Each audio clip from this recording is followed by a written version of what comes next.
They're not just running drugs.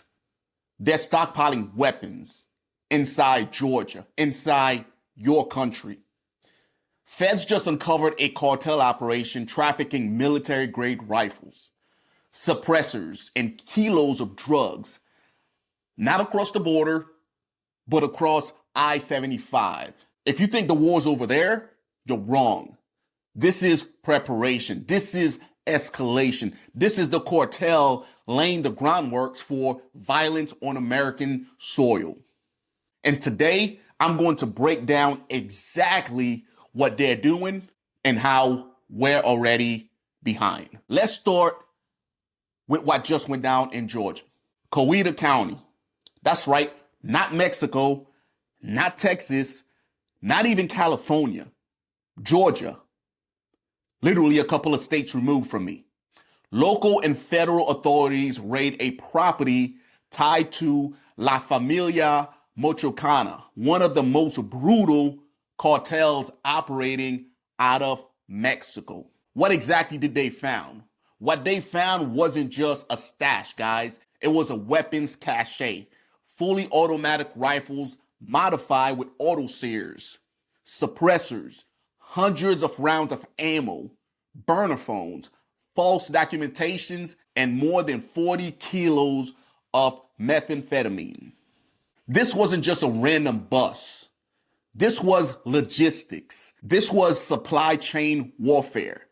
This is the kind of operation you set up when you're preparing for something bigger than street level dealing.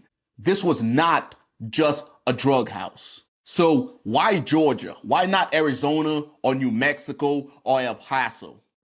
Guys, the answer is simple. Georgia is central to the southeastern drug corridor. Highways like I-75 and I-85 connects the Gulf Coast, the Carolinas, and the Midwest. Right? Atlanta is a perfect distribution point. And if you guys remember the guest I had on not too long ago, he stated they have a hub in Atlanta. And Georgia's gun laws make it easier to move weapons throughout the entire state without raising eyebrows. It's not going to look uncommon. La Familia Mochocan isn't stupid. They're adapting. They're setting up regional hubs, just like your Amazons. But instead of packages, they're moving fentanyl, cash, and ARs. Let's go deeper into what the feds found in this raid. Guys, they found multiple rifles with illegal modification, auto sears, that convert semi-auto weapons to fully automatic weapon systems. They found suppressors, highly restricted under federal laws. They found fake driver's license. And they also found fake social security cards. They found burner phones encrypted with communication devices. And they also found a large quantity of meth and cocaine. This wasn't a backyard operation. This was organized, guys. This was financed. This was deliberate. The cartel, they've just set up a command post in the middle of America, not just to push drugs, but to defend territory, enforce power, and possibly launch retaliation actions if they are confronted. The real question we have to ask is, what does that mean? It means the cartel isn't just exporting poison. They're importing infrastructure, guys. They've gone from narco trafficking to narco insurgency. They have embedded in construction crews, agricultural jobs, and legal trucking firms. They're building identity networks with false documents. They're recruiting locals and creating loyalty through fear and cash.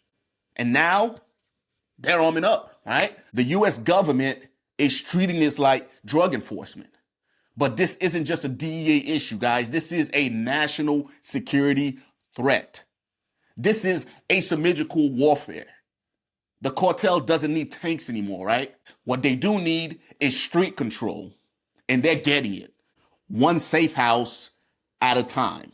Most Americans have no clue this is happening. They think if it's not at the border, it's not a threat. Well, I'm here to tell you, they're wrong. The cartel doesn't need to run across the Rio Grande anymore. They're already here.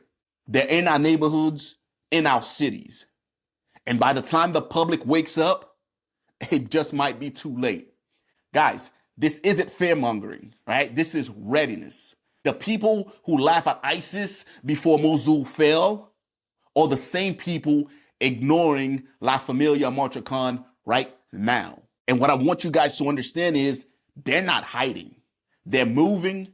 And unless we shift from passive law enforcement to active defense, we're going to lose this fight before it even begins. This raid that just took place in Georgia, there's several other ones taking place across the United States. And they just showcase the severity of this issue. Let me know what you guys think about this, guys.